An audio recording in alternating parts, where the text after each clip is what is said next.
High, আসসালামু আলাইকুম। সবাই কেমন আছেন? আশা করি ভালো আছেন। আম কাঁঠালের দেশ বাংলাদেশ। আজকে নেদারল্যান্ডে যে একটা চাইনিজ দোকানে গিয়েছিলাম। চাইনিজ দোকানটার নাম হচ্ছে ওরিয়েন্টাল, উটরেক্ট সেন্ট্রালে। ওরিয়েন্টাল নেদারল্যান্ডে আরও কয়েকটা ব্রাঞ্চ আছে। তো উটরেক্ট সেন্ট্রালে গিয়ে এই যে কাঁঠালটা দেখে খেতে ইচ্ছে করলো। আমরা তার এখানে গোটা কাঁঠাল পাই না, কোথায় পাবো? এই যে দেখুন, এখানে এই কাঁঠালের প্যাকেটটা নিয়ে এসেছি। এটা বক্সিং করা ছিল। আমি এটাকে আনবক্স করার চেষ্টা করতেছি। আমি 6 ইউরো 95 সেন্ট দিয়ে এই কাঁঠালগুলো নিয়ে এসেছি। আমি দেখি কত কোষ আছে, চিন্তা করলাম আপনাদেরকে দেখাই। কারণ কাঁঠাল আমার খুব পছন্দের, যদিও কাঁঠাল রানিও কাঁঠাল খুব পছন্দ করে। এই জন্য কাঁঠালের এই কাঁঠালের কোপ্তা বানায় না, কাঁঠালের বার্গার বানায় নাকি ইউরোপে খায়।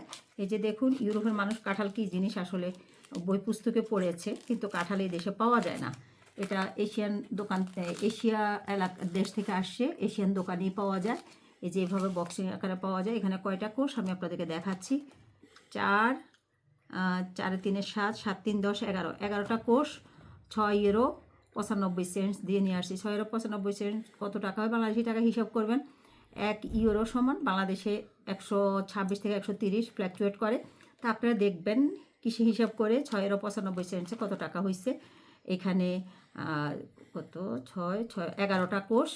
তো এই হচ্ছে কথা। তো কাঁঠাল রানী ওই যে কাঁঠালে বার্গার খেতে বলছিল, একটা সাইকো কাঁঠালে বার্গার নাকি খেতে বলে ইউরোপে। কাঁঠাল মানে এরা কাঁঠালে দেখা হচ্ছে সোনার হরিণ, আর বলে যে কাঁঠালে বার্গার খাওয়ার জন্য। তো ঠিক আছে, সবাই ভালো থাকবেন। আমি অবশ্য বার্গার খেতে আনিনি, আমি এমনি খাওয়ার জন্য আনছি, কারণ কাঁঠাল আমার খুব পছন্দের ফল। এই জন্য আমি কাঁঠাল নিয়ে আসছি খাওয়ার জন্য।